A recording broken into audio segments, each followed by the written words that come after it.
طيب انا هحاول برضو ان انا اختصر لكم الموضوع. تمام. طيب هو بالنسبه في الاول للتكييف عموما، هو لازم احنا نبقى فاهمين يعني ايه اصلا، ايه فكره التكييف نفسه، يعني الفانكشن نفسه بتاع التكييف بيعمل ايه، وبتتحكم في الهواء يعني ايه. يعني فكره التكييف نفسه ان انت تتحكم في الهواء، هي دي الديزاين بتاع التكييف.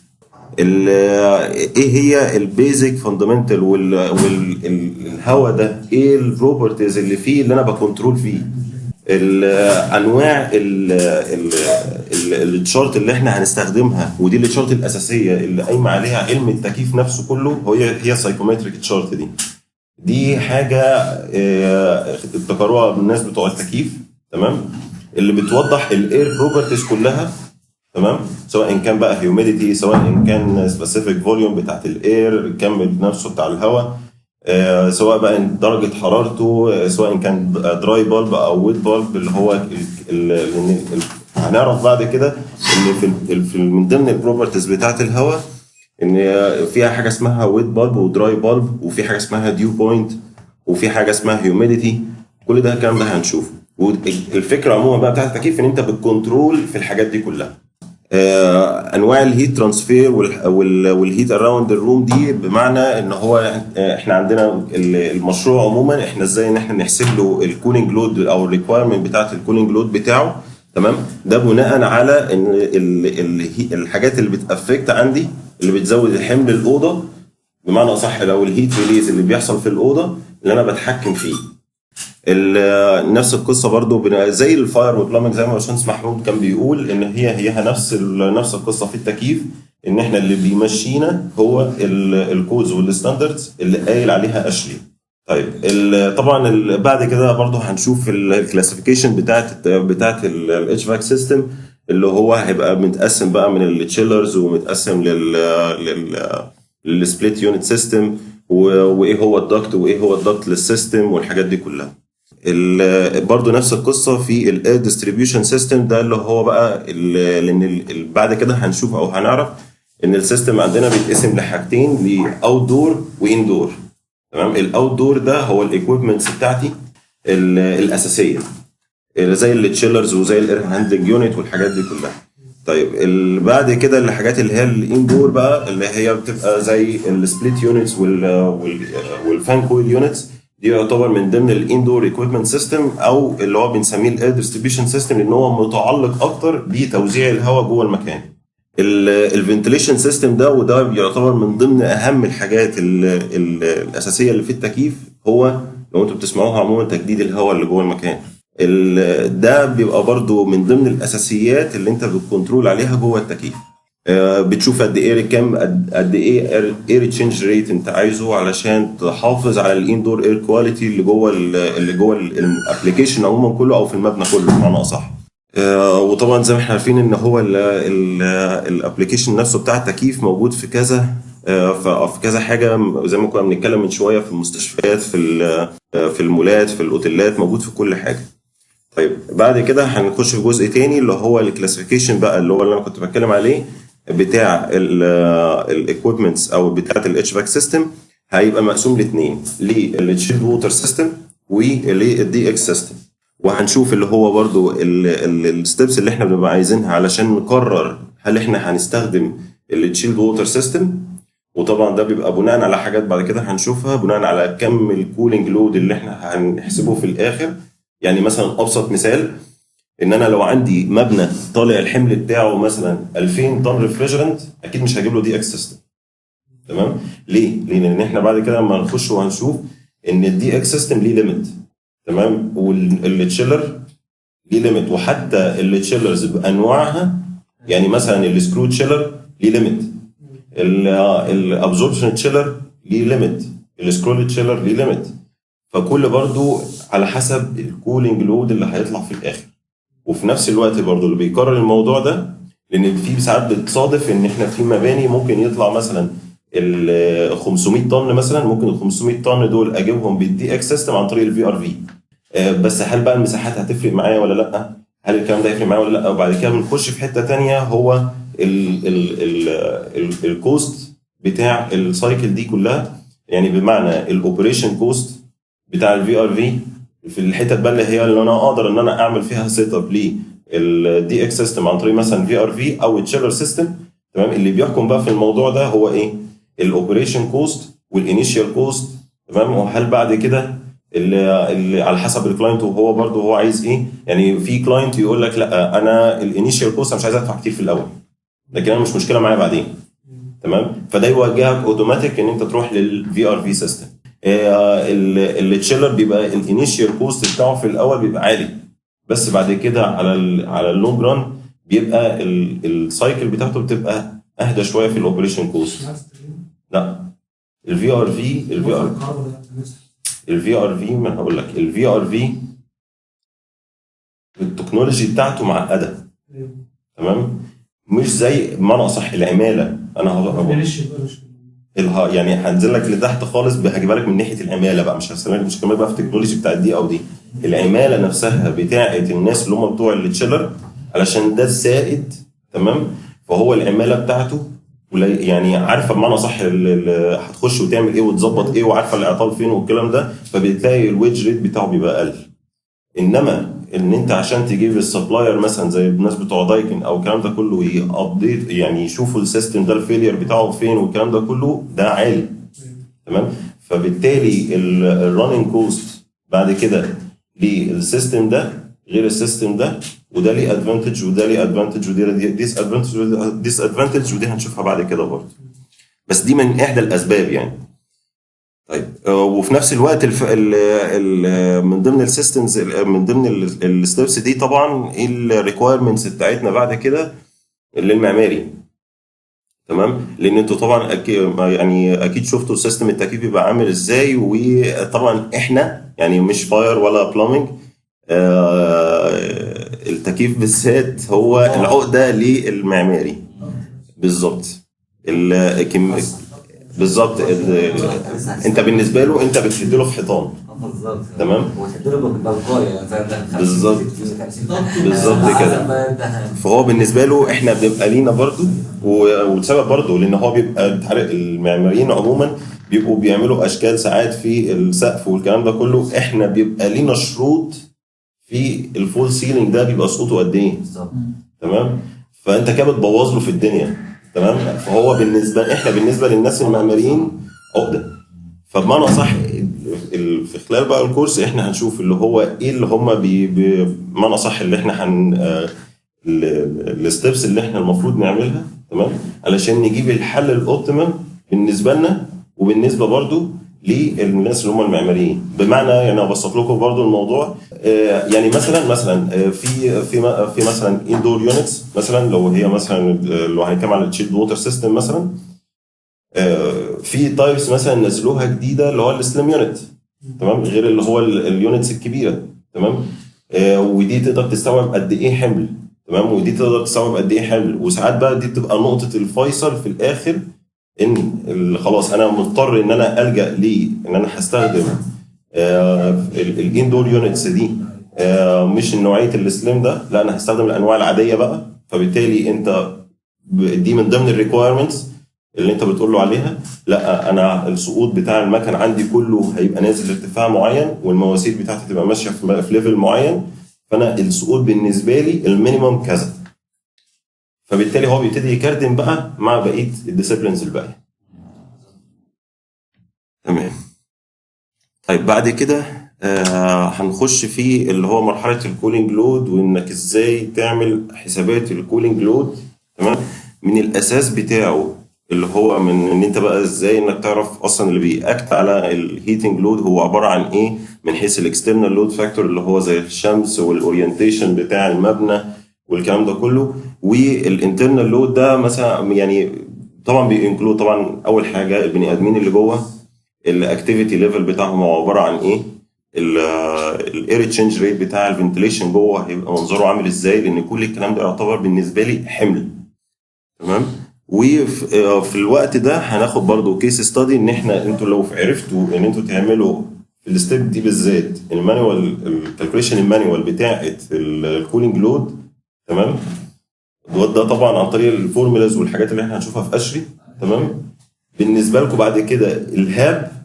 تمام. اللي هو ده البروجرام بعد كده اللي احنا هنستخدمه علشان نطلع الهيت الكولينج لود ده هيبقى سهل. ليه؟ لان الاساس نفسه الكور نفسه خلاص عرفتوه، وعرفتوا الاساس بتاعه جاي منين. يعني من حيث الاكسترنال لود ده ايه الفاكتورز اللي بتافكت عليه، تمام. الانترنال لود نفس القصه.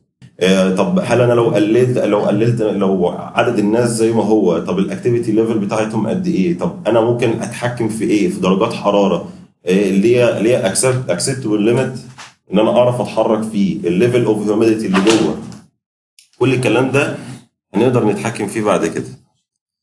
طيب بعد كده بنخش بقى في الهاب بقى اللي هو ازاي ان احنا في الهاب بيتقسم لحاجتين، لانبوت داتا، تمام، اللي هي السبيس والسيستم.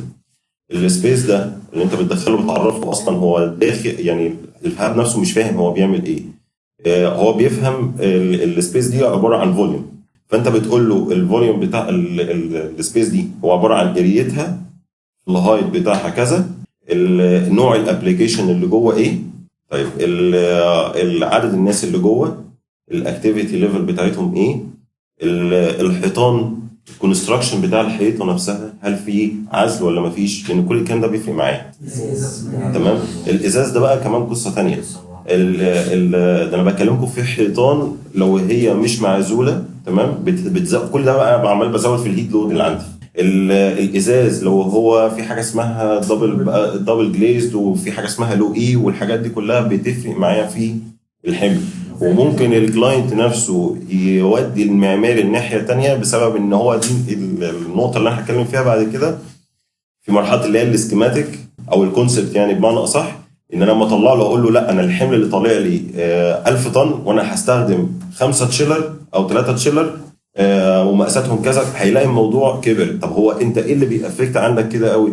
هقول له انت مديني المبنى كله ازاز. طيب الحل بتاعه ايه؟ طيب لا، ان انت تبدل الازاز ده تخليه بدل ما هو سنجل جليز دبل جليز او لو اي او ايا كان، فهتلاقي الدنيا قلت معاك نسبيا، فبيبتدي ان هو يشوف حلول معاك. بعد كده هنخش نشوف اللي هو في التشيلر سيستم برضو في اللي هو الووتر سايد كومبوننت اللي هو بقى التشيلرز والبومبات والكولينج تاورز والحاجات دي كلها، وفي اللي هو الاير سايد كومبوننت، تمام، اللي هو بقى الفان كويل اللي جوه والحاجات دي. تمام. وبرضو واحنا ماشيين هنشوف الكونستراكشن نفسه اللي هو بتاع التشيلر بلانت ده بيبقى عباره عن ايه، وايه الفاكتورز بتافكت فيه. تمام. بختار انواع واعداد التشيلرز بناء على ايه، الترومبات، السيكونس بتاع الاوبريشن نفسه بتاع المحطه هتبقى شكلها عامل ازاي، هل انا هستخدم ترومبات برايمري بس، ولا ترومبات برايمري سكندري، ولا هستخدم كمان تيرشري بامب كمان، لان ده بيسلم ده بيسلم ده، وفي نفس الوقت السيستم معايا عمال بيكبر لسبب دي بقى كل، يعني دي الفاكتورز اللي احنا هنتكلم فيها بقى بعد كده.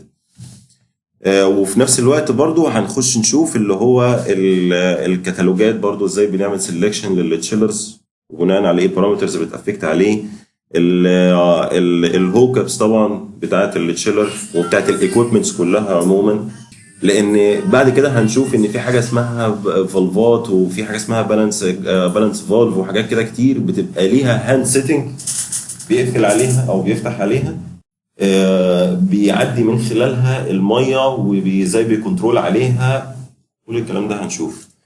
والسيكونس بتاع الاوبريشن ده برضو، لان ده بيبقى بمعنى اصح احنا بنكوردينيت مع الناس اللي هم بتوع البيلدينج مانجمنت سيستم اللي هو البي ام اس.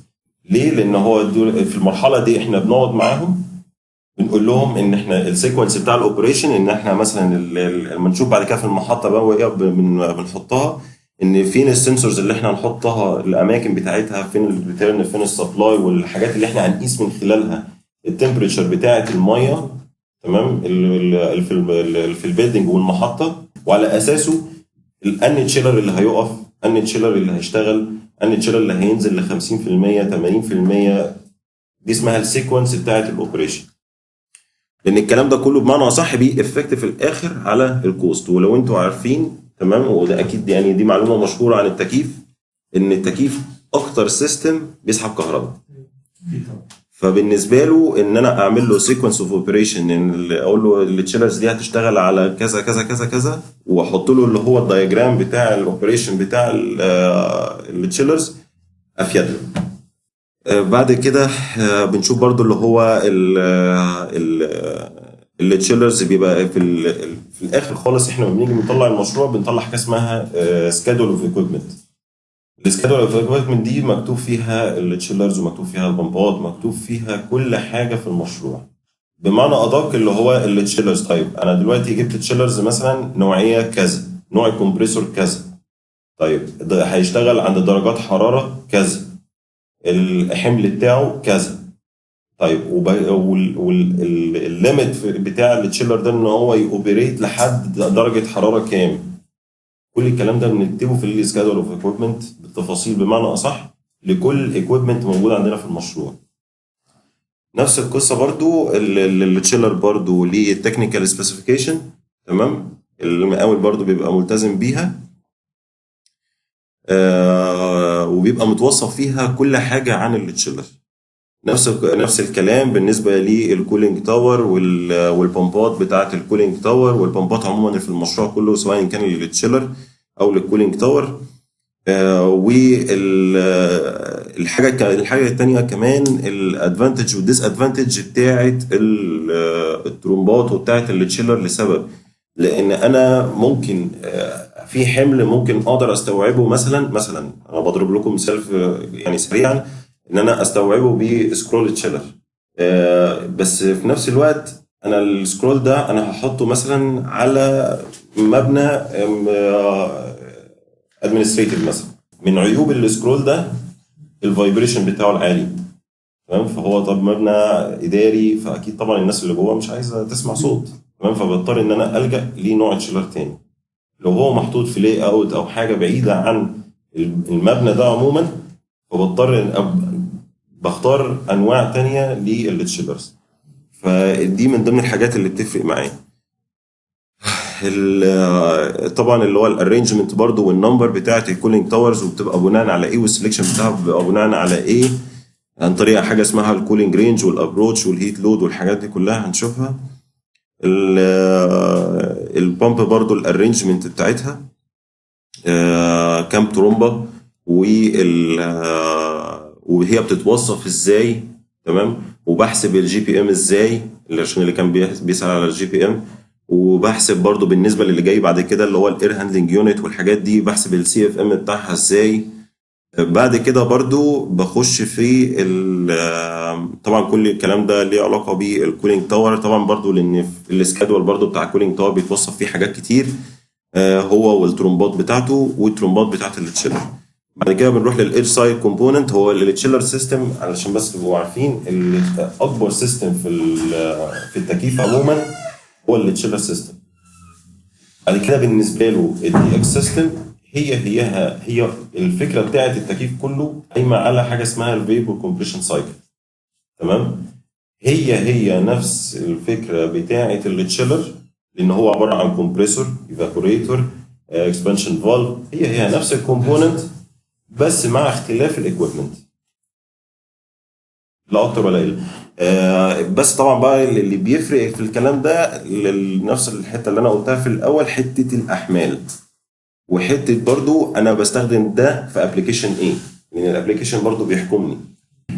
طيب بعد كده طبعا بعد ما نخلص بقى التشيلر سيستم خالص ونقفله خالص، بنخش بعد كده في الدي اكس سيستم، وبرضو بنشوف البارامترز بتاعته اللي هي نفس البارامترز برضو، بس طبعا بقى بتفرق في حاجات بقى في الكتالوجات، في السلكشن بتاعته، طريقه السلكشن، وطبعا ده ليه طريقه انستوليشن وهوك ابس برضو. وطبعا برضو يعني الترومبات والحاجات اللي احنا اتكلمنا فيها دي في الاول، برضو كل حاجه وليها طريقه انستوليشن والهوك اب بتاعتها، اللي هي المحابس اللي لازم تتحط على الكولينج تاور، على التشيلر، على الفان كويل يونت، على الاير هاندلنج يونت، الكلام ده كله.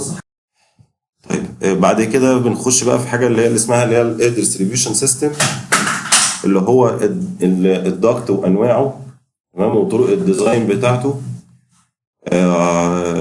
لان في طريقه يعني مثلا الموست كومن يوز عندنا في الشغل هو الايكوال فريكشن ميثود، تمام.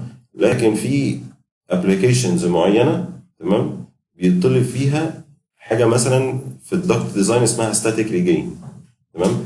طيب الستاتيك ريجين ده اللي هو بمعنى اصح اللي انت بتعمله ده اللي بيتنفذ، ده حرفيا. يعني ما ينفعش بقى المقاول ممكن بقى يشغل دماغه ان هو يعمل حرف اس او الكلام ده كله، ما ينفعش. ما ينفعش، لازم ينفذ نفس اللي معمول في اللوحه.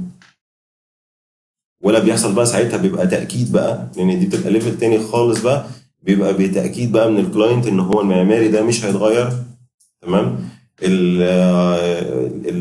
الاستراكشر نفسه مش هيتغير. ده ابلكيشن معين ولا ده مستحيل يحصل ان المعماري مش هيتغير؟ ما بقول لك دي في ابلكيشنز معينه بس. يعني مثلا في مصانع، في حاجات اللي هي بتاعت الغسل والنسيج. ايوه تمام.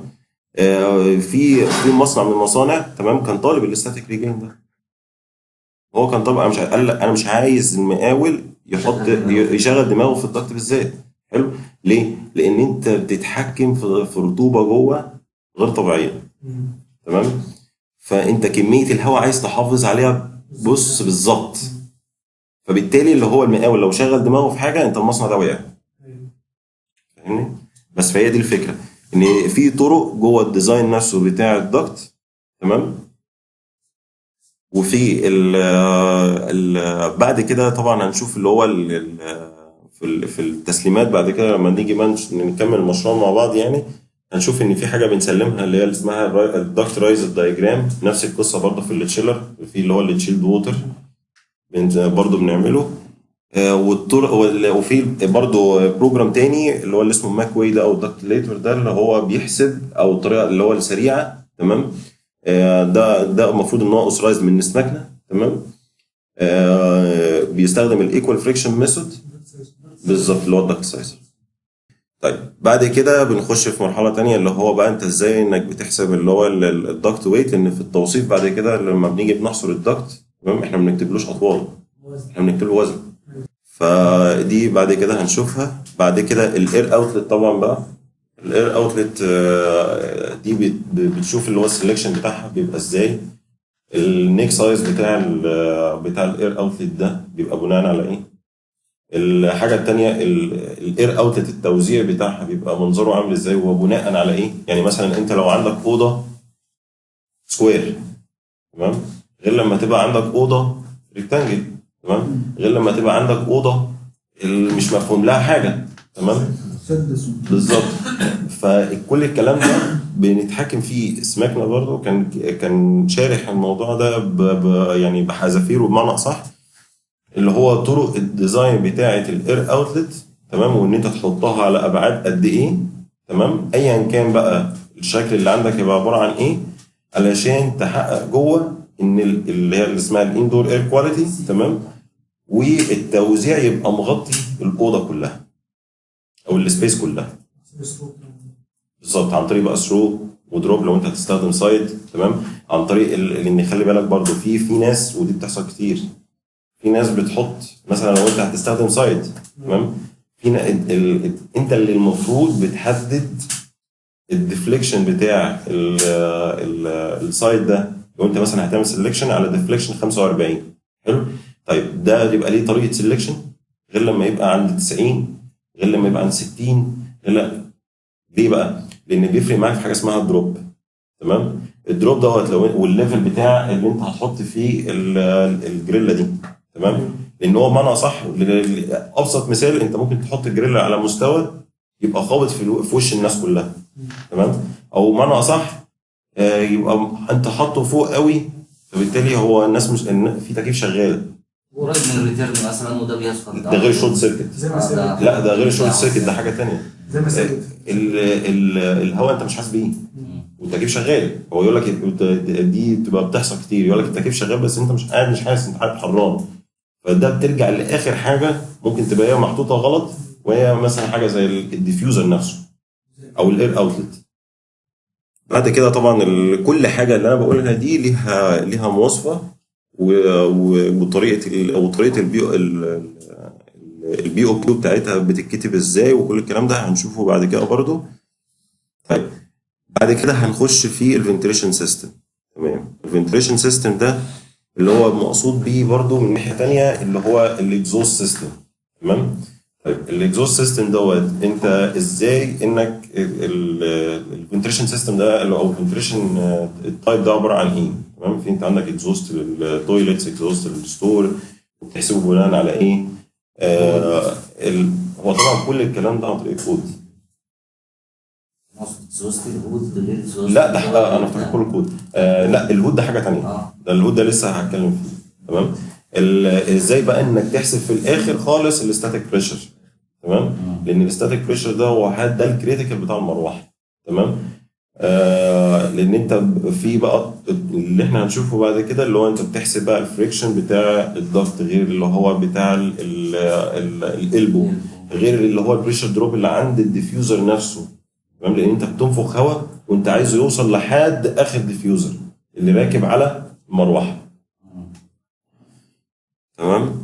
وبرضه هنشوف اللي هو السلكشن بتاعه بيبقى ازاي والسكادول اللي بيتكتب فيه والسبيكس برضه بتاعتها او اللي هو التكنيكال سبيسيفيكيشن بتاعتها. طيب بعد كده هنخش بقى في حاجه تانية اللي هو الكوميرشال كيتشنز. تمام. طبعا اللي بيفرق في الكيتشن عموما في الفنتليشن بتاعه او الديزاين بتاع الكيتشن عموما نوع الهود. طيب ونوع الهود ده هو الاساس نفسه هو نوع الهود. تمام. سبلاي وريتيرن. تمام. ولا هو اكزوست بس، ولا هو ايه نظامه بالظبط، لان ده بيفرق معايا في كميات الهواء والضغط نفسه اللي جوه الكيتشن، لان الكيتشن معروف ان هو لازم يكون نيجاتيف. تمام. نفس القصه برضو للتويلتس وللستورز والحاجات دي اللي احنا بنلاقيها جوه المبنى. تمام. طيب الحاجات دي المفروض ان هي بتسحب هواء. طب المفروض الحاجات دي بتسحب هواء. طب اوكي التعويض بقى بتاعها ازاي؟ التعويض ده بتبقى عن طريق حاجه اسمها اير بالانس انت بتبقى عامله مع الهواء اللي انت بتحدفه مثلا بقى في الكوريدورات. تمام. اللي بتبقى كومن مع الحمامات دي، مع الستورز دي، مع اي حاجه بتسحب منها عموما. تمام. غير طبعا المطبخ ان ده ليه قصه تانية خالص. طيب نفس القصه للجراشات. الجراشات طبعا دي ليها طريقه برضو في الديزاين وامتى تستخدم الجيت فان وامتى لو انت مش هتستخدم الجيت فان طب هتوزع المراوح بتبقى على اساس ايه، والسحب بتاعها بيبقى تلت وتلتين والكلام ده هنشوفه. وفي ابلكيشنز واولهم طبعا انتوا بتشوفوها في سي اف سي والحاجات دي كلها بيبقى النوعين مستخدمين. تمام. طيب بعد كده هنخش في اللي هو السموك ايفاكويشن سيستم ده اللي هو ازاي ان احنا بنعمل السموك كالكوليشن، وده بيبقى عباره عن ايه، وده بيتعمل امتى، ان في مباني ممكن ما يتعملهاش سموك.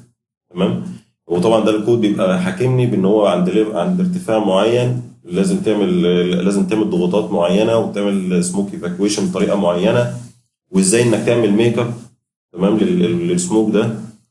وفي نفس الوقت برضو الستير كيس بريشرايزيشن ده اللي هو امتى هتضغط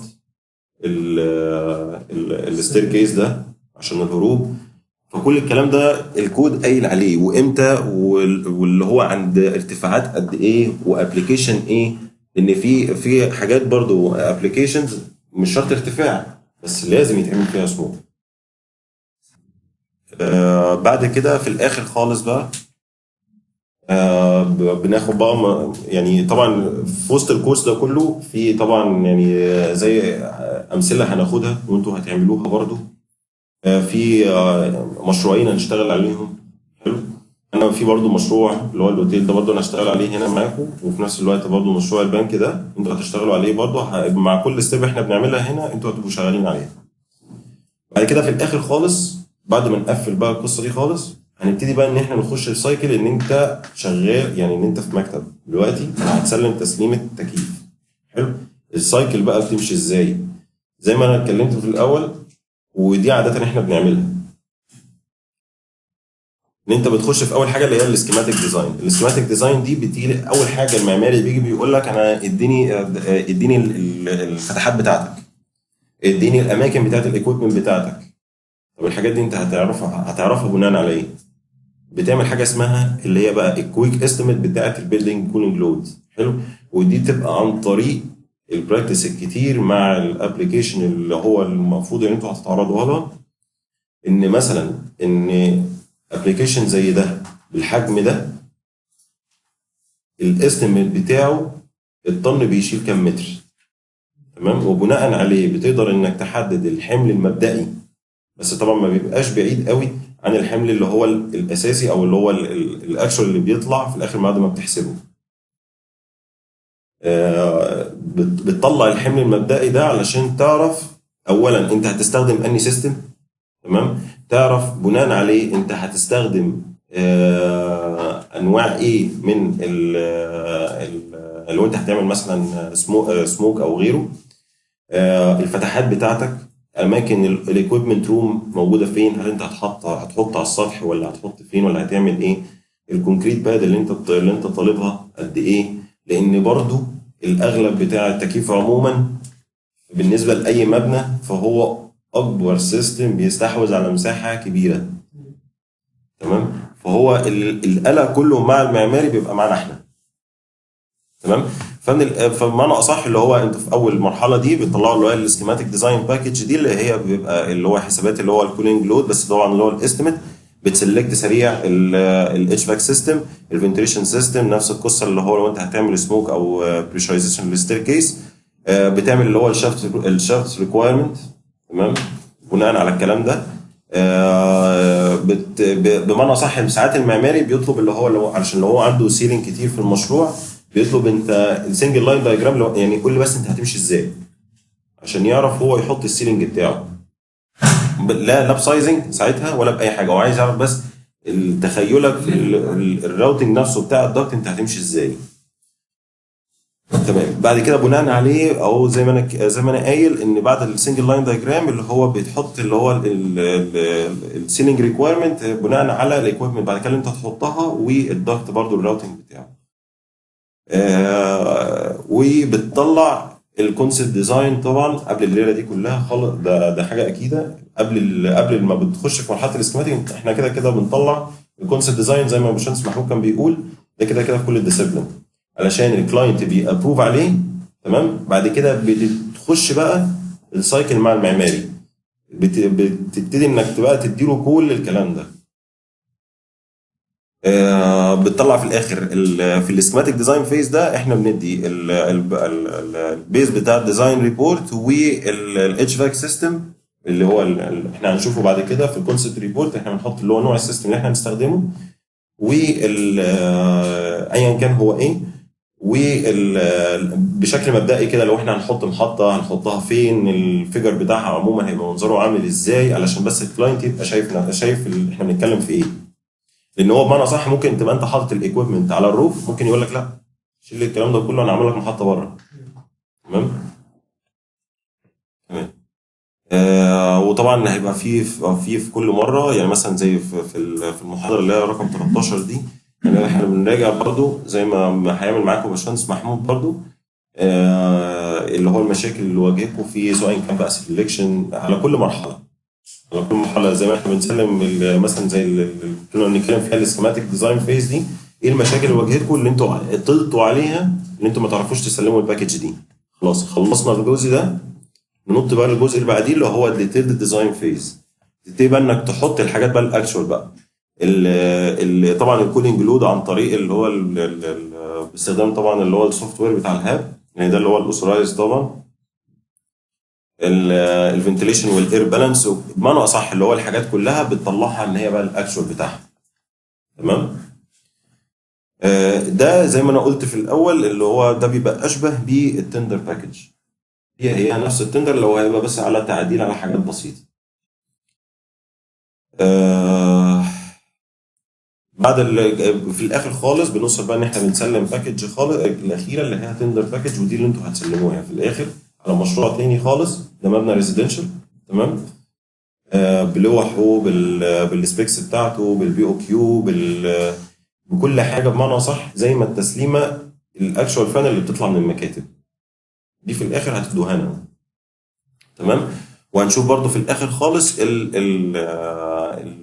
المشاكل برضو اللي واجهكم اللي في اخر مرحله خالص، سواء بقى ان كان بقى في البي او كيو في السبيكس حد مش فاهم حاجه، حد اتعرض ان هو مش فاهم برضو حاجه في الديزاين، ايا كان هنشوفها برضو في الاخر، بحيث ان انت في الاخر خالص بتطلع باكج زيك زينا، يعني زي ما انت كانك شغال بالظبط. ده كل المشاريع برضو على كاد. تمام. في الاخر برضو على مشروع صغير لفيلا ولا حاجه. تمام. نتعلم اللي هو اساسيات بالظبط ان انت هتحط الايكويبمنت ازاي على الريفت.